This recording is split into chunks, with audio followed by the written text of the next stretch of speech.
So let's talk about other conflict and loyalties here and other things that run campaigns. All right. This is two pieces of advice I'm going to give, and I'm very confident in both of them. Do not have your headquarters in Washington, D.C., or anywhere in the Washington Metroplex or whatever the fuck they call it. Be a plane ride ahead. Preferably, you have to change planes to get where you are. Because let me tell you something about these Washington assholes. They're not going to leave Northwest Washington. They're not going to leave the Cosmos Club or whatever the fuck they go to. So get away from them as much as you possibly can. The second one, it's going to be controversial, but I'm going to tell you right now. No lobbyists. None, zero, de nada. To be a lobbyist is to be conflicted. Sometimes you learn lessons from other people. Whatever you think of George W. Bush, okay, not my intent to tell you what I think of him, but you pretty good guess. When Karl Rove went to work for him, he says, you can't have any other clients. You got to get rid of them all. Because Bush maybe was smarter than you think. He knew that there could be no conflict. So, and I like David Plouffe. I know him modestly. His reputation is very good. He's somebody that I would automatically have respect for. He's actually kind of state school guy. He's got a really cool wife. And he worked for Uber. And I guess he got a leave of absence. Well, you're conflicted, dude. You're conflicted. Do you understand like how many issues that Uber has? I don't take it. I like Uber. I have them on my what do you call it? Your app. I use them. I find them to be punctual and clean and a invaluable service that they offer. But they got issues, man. How do you classify employees if they're contractors? I don't even want to get into it.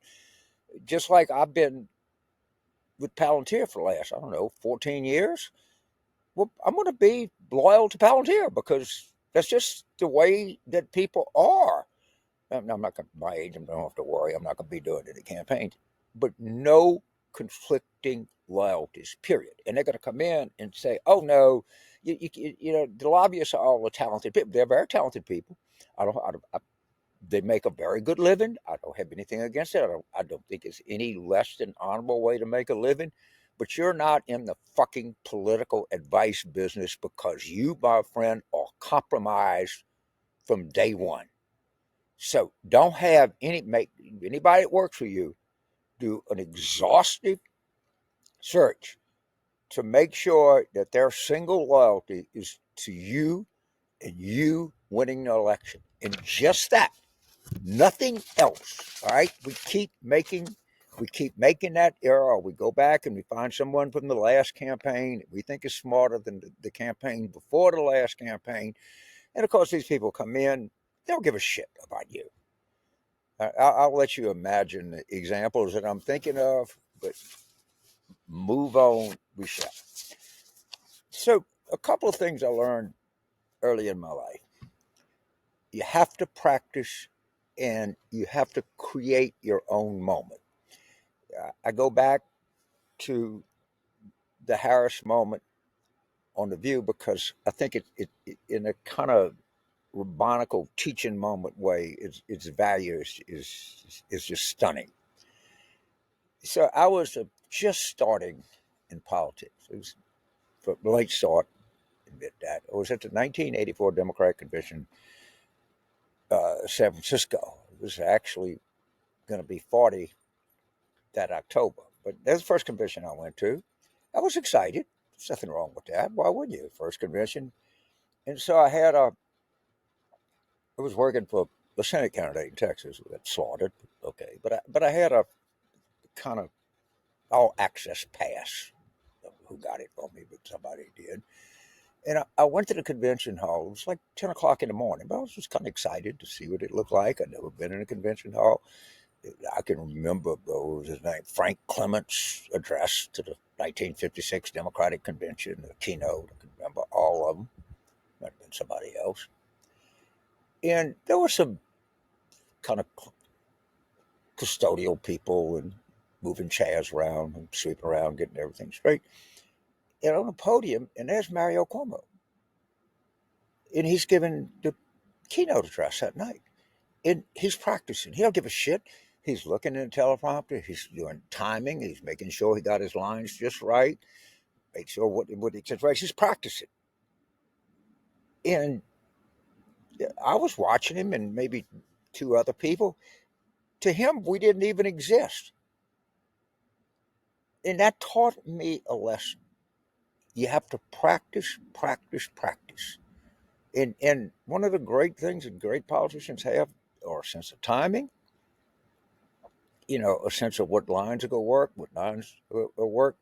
And, if I were Harris's campaign manager, I would have made her answer that question, what do you do different than Biden, 20 times a day.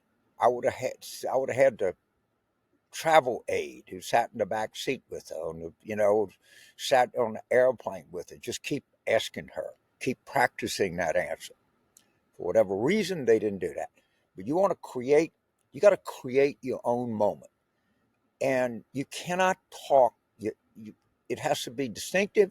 And to some extent, it helps to be counterintuitive. And the best way to pick a moment is to say, what could I say that would most likely piss off NPR and Washington advocacy groups? And if that's your test, you're going to succeed every time. Every fucking time you're going to succeed. So I remember in the Clinton campaign, we created our own moment. It was called the Sister Soldier moment. Okay. It worked. All right. It just did. That pissed off NPR, pissed off progressive advocacy groups, pissed off everything. I saw my own experience. I'll give you an example. Is I saw in March of this year, we were hemorrhaging male voters. And no one would say anything. And I was trying to draw attention to it. So I told Maureen Dowd that I thought the problem with Democratic campaign culture was they were, quote, too many preachy females, unquote. Well, you had the usual fucking eruption from Washington progressive interest groups. But you know what's happened since the election?